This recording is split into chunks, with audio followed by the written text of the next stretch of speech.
சினிமாவுக்கும் வெள்ளையனாச்சிக்கும் என்ன அப்படின்னு எல்லாரும் நினைக்கலாம். ஆனால் வந்து நானும் மளிகை கடை வச்சுருந்தேன். மளிகை கடை வச்சிருக்கும் போது ஒரு வியாபாரிகளுக்கு என்ன ஒரு பிரச்சனைனா, தன்னோட உயிரையும் தன்னோட நேரத்தையும் எதையும் பற்றி கவலைப்படாமல் வந்து நிற்கிறது வெள்ளையனாச்சி. அந்த வெள்ளையனாச்சி இருக்கும்போது தான் வியாபாரிகளுக்கு வந்து மிகப்பெரிய மரியாதை கிடச்சிச்சு, மிகப்பெரிய பாதுகாப்பு கிடச்சி. இப்போல்லாம் வந்து எல்லார் இடத்துலையும் வந்து சிசிடிவி ஃபுட்டேஜ் அதெல்லாம் எடுக்கிறோம். அந்த காலத்தில் அதெல்லாம் கிடையாது.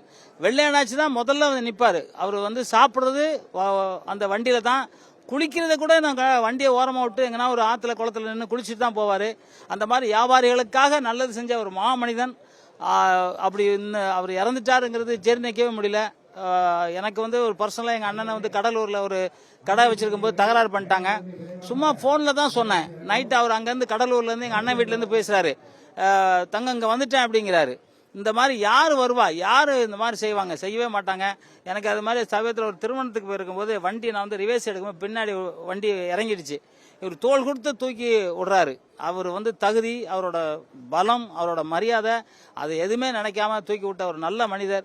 அவர் இறந்துட்டாருங்கும் போது எங்களால் தாங்கவே முடியல. வியாபாரிகளுக்கெல்லாம் மிகப்பெரிய இழப்பு. வியாபாரிகளுக்கு மட்டும் இல்லை, தமிழர்களுக்கே இழப்பு. இது வியாபாரிகள்லாம் சொல்ல முடியாது, தமிழர்களுக்கு இழப்பு. ஏன்னா இன்னைக்கு வந்து எல்லாருமே வந்து கடைங்க எல்லாம் எடுத்துட்டு இந்த இதுல இருந்து பிசினஸ் பண்றாங்க. என்னப்பா அது பிசினஸ் பண்றது? ஆன்லைன்ல பண்றாங்க.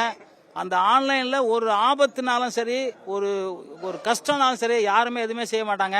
அதெல்லாம் முழுமையா கடைசி வரைக்கும் ஒரு உத்தமான தலைவன். யார்கிட்டையும் பொட்டி வாங்க மாட்டாரு. அதனால கடைசி வரைக்கும் மக்களுக்காக உழைச்ச அந்த தலைவன் மறைஞ்சிட்டாரு அப்படின்னு சொன்னாலும் இப்போ வந்து விதைச்சிருக்கோம். அவர் மாதிரி இன்னொரு தலைவன் உருவாகுவாரு. அந்த தலைவன் புகழ் எப்போதுமே ஓங்கி ஒழிக்கணும் அப்படிங்கிறது இந்த நேரத்தில் நான் கேட்குறேன். மனம் வருந்தி எங்களுக்கு வந்து என்ன சொல்றதுலாம் தெரியல. அவர் ஆத்மா சாந்தி அடையணும். செய்திகளை உடனுக்குடனும் துல்லியமாகவும் தெரிந்து கொள்ள சப்ஸ்கிரைப் பண்ணுங்க.